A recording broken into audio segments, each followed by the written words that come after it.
நம்ம திட்டை க்ஷேத்திரத்தின் பற்றி மகிமை பற்றி அறிவோம்.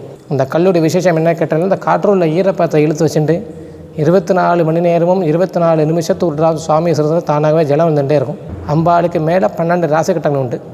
அவங்கவுங்க ராசிக்கு நேராக நின்று சுவாமி, அம்பாள், நந்திகேஸ்வரர் 3த்தையும் வழிபட்டால் நம்ம தோஷ நிவர்த்தி, காரியமும் ஜெயமாகதாங்க ஐதீகம். சுவாமிக்கு அம்பாள் நடுப்புற நவகிரக குரு என்ற கோலமாக ராஜகுருவாக தனி சன்னிதி இங்கே இருக்கார். நவகிரக குருக்கு இப்போ திக்கு வந்து வடக்க பார்க்க இருப்பார், விருத்திருக்க பார்க்க இருந்திருப்பார். ஜாதக ரீதியாக தோஷங்கள் நிவர்த்தி பண்ணி ராஜ யோகத்தை தருவதனால இங்கே ராஜகுரு பகவான் அப்படின்னு தனி சன்னிதியாக இங்கே அருள் பாலிக்கிறார். அறிவோம் ஆலயம் தமிழ் நேயர்களுக்கு வணக்கம்.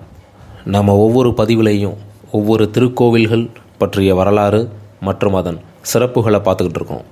அதன் வரிசையில் நாம் இன்றைக்கி தரிசிக்க இருக்கும் திருக்கோவில் குரு பகவான் பரிகார ஸ்தலமான திட்டை வசிஷ்டேஸ்வரர் திருக்கோவில். இந்த திருக்கோவில் எங்கே இருக்குது அப்படின்னு பார்த்தோம்னா, தஞ்சாவூர் மாவட்டத்திலிருந்து கும்பகோணம் செல்லும் வழியில் 9 கிலோமீட்டர் தொலைவில் அமைந்துள்ளது. இத்தலம் திருநாவுக்கரசர், திரு ஞானசம்பந்தர் ஆகியோரால் தேவார பாடல் பெற்ற தலங்களில் சோழ நாட்டு காவிரி தென்கரையில் அமைந்துள்ள 15வது சிவத்தலமாகும். இத்திருத்தலத்தினை வசிஷ்ட மாமுனிவர் வழிபட்ட காரணத்தினால் மூலவர் வசிஷ்டேஸ்வரர் என அழைக்கப்படுகிறார். இவருக்கு பசுபதிநாதர், பசுபதீஸ்வரர் என வேறு பெயர்களும் உள்ளன.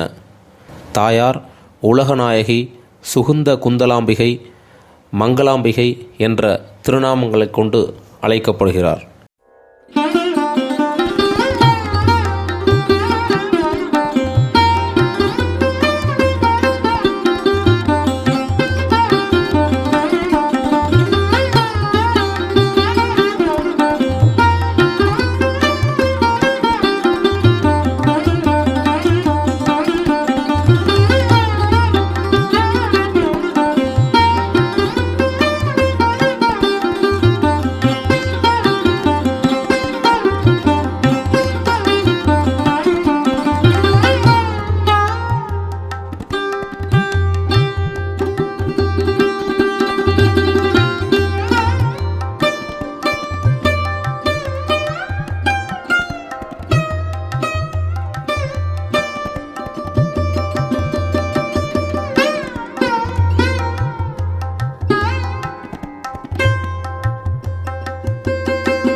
திட்டை எனும் சொல்லிற்கு மேடு என பொருள்படும்.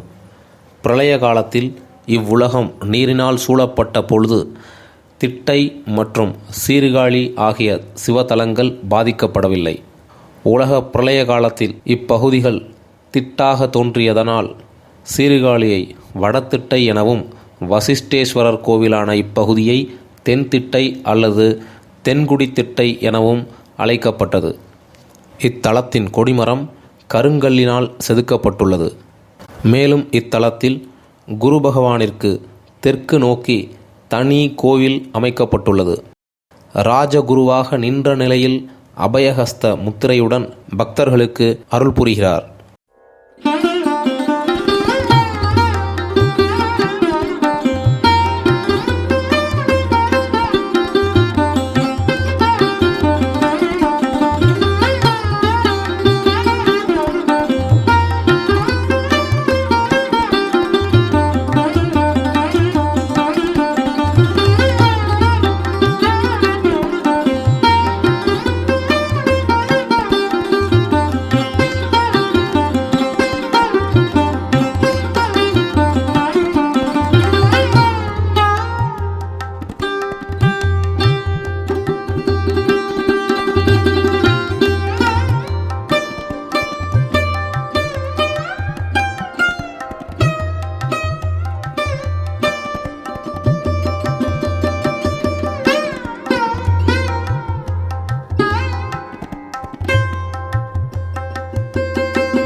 ஹர நம பார்வதீபதே ஹர ஹர மகாதேவா.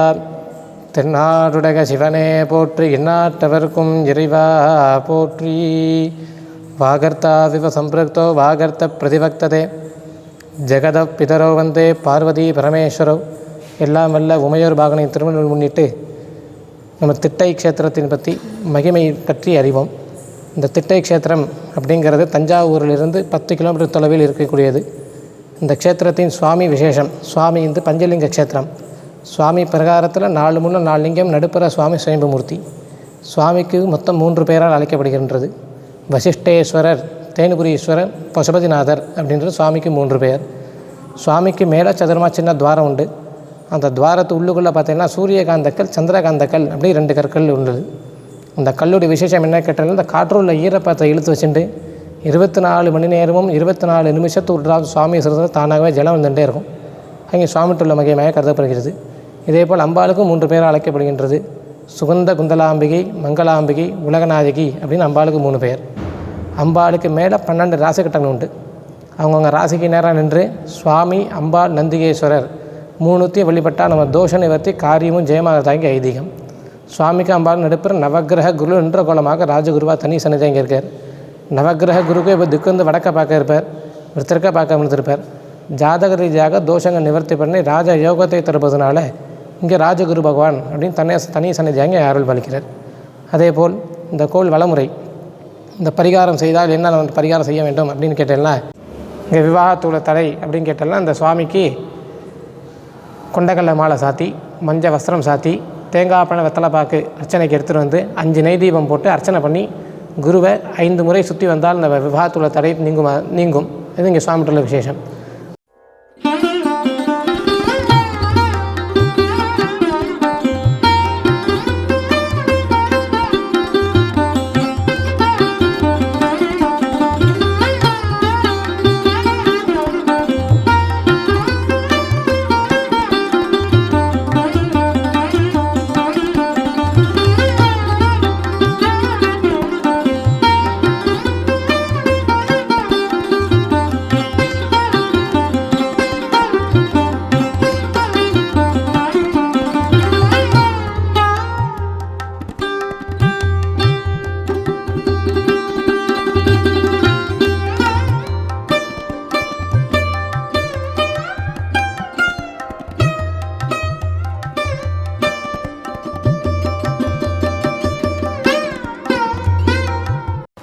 ஒவ்வொரு ஆண்டும் ஆவணி மாதம் 15, 16, 17 தேதிகளில் காலையில் சூரிய பகவானின் ஒளிக்கற்றைகள் மூலவர் மீது படுகிறது.